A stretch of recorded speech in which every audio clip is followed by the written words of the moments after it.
Hello, everyone, and welcome back to the Mindset Model. So, in today's episode, I'm going to be talking about mindfulness and how I actually utilize the power of mindfulness to get me from being bedbound, in pain, thinking I would never work again, to fully flourishing and stepping into my highest best self and just living my best life, basically. So, mindfulness, the definition of mindfulness, and again, people can have their own ideas of what mindfulness means to them, but the way that I see mindfulness is actually when you step into your mind, you go inwards and you become aware of your beliefs, habits, and behaviors. You slow down enough to actually understand and be conscious of, why am I doing this? How am I doing this? What is happening? Why am I having the thoughts that I'm having? And then allowing yourself to be able to challenge those thoughts, beliefs, and behaviors. So it's about being in the present, taking a step back and being like, right, okay, this is how I'm feeling. This is what it looks like. How can I make some changes? How can I make some shifts? Am I okay? All of that is what mindfulness is all about. That's what I feel anyway. So, back in the day, let me tell you a story, because another element of this episode is about identity. Identity is everything. And I'm going to give you an example of how I gave myself an identity which didn't serve me. In fact, it was a fucking shit show. And how I changed my identity, how I saw myself into the version I wanted to be.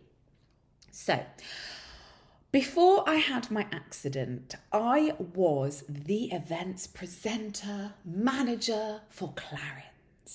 And I would travel around nationally delivering the most empowering, engaging beauty events. It was wonderful. I was in my element. I was on stage in front of like 20, 30, 60, even 200 people. 200 people doing these amazing demonstrations. I was just loving it.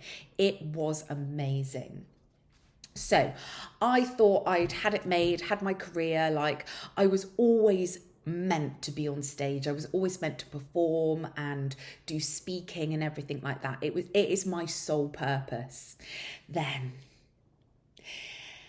I was on my way back from an event and I had a very terrible car accident. A lorry went into the back of me and I literally went from being on stage in my element to the next day being in the most agonizing pain I've ever experienced. So the injuries that I had from this accident, I had a head injury, so post-concussional syndrome, and I don't know whether you've had a head injury before. You know when you bang your head and you're like, oh, everything feels a bit foggy. And the only way that I can describe it is I woke up and I just couldn't function. I didn't understand. Everything was so foggy. Like there was this like cotton wool in my brain. Like I couldn't really string a sentence together. And that was a problem for somebody who has to be on stage and talk and remember things. Like it was a fucking problem. And I also, a part of my role, like I had to do these spreadsheets, numbers. Also, I couldn't even recognize numbers. Like, this is the seriousness of it. Like, I looked at a number and I was like, I don't understand what that means. So I was worried. I was panicking. I was like, oh, shit. So that was the brain aspect of it, but also the back as well. Like I had a back injury. I was in so much pain, like so much. In fact, I went back to work too early. I think I took like a week and a half off, and I was like, I've just got to get back to it because of the fear. I've got to get back to work, got to get back. Like I was fucking scared. I was running away. I was like, oh my God, I need to get back to work. I had to drive like a 3-hour drive. I literally cried all the way. I was in so much pain. So this is when it all went downhill. It went downhill from there because I was so scared that I couldn't do my job anymore. I couldn't fulfill my purpose. I fed into that fear, and this fear got bigger and bigger and bigger, and it fed into my brain injury and my back injury. It got worse and worse and worse, to the point where I literally deteriorated slowly over, I would say, about three months or so, and all of a sudden I lost my job. We were living in a flat at the time, and I was this recluse. I didn't see anyone, I didn't do anything, and I was bedbound. I know. So I created this identity of somebody who is too unwell to work, will never work again, is worthless, can't do anything, can't literally function.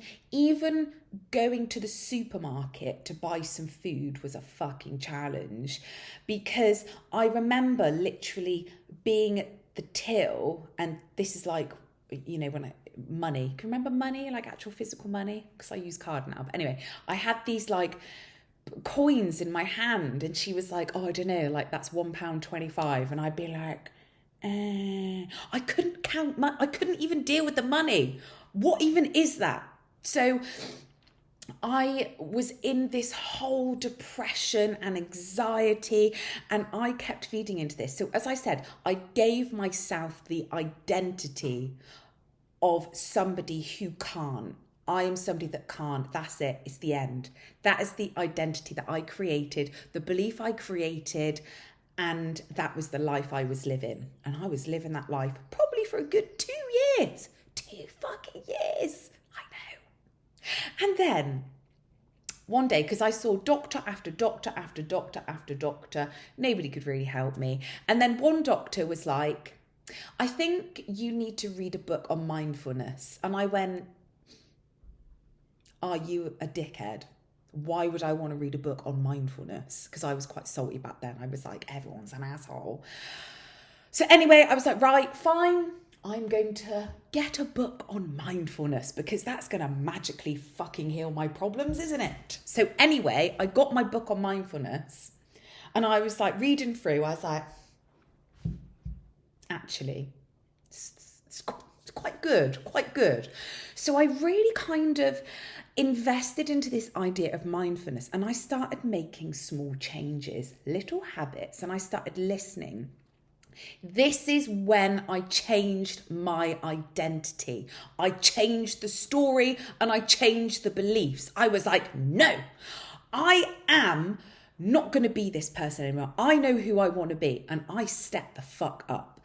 And I created the identity of a successful, entrepreneurial businesswoman. She looks after herself. She is healthy. She is empowered. She's confident. She's modeling. She's acting. She has her own business. And that is what I did, and here I am now.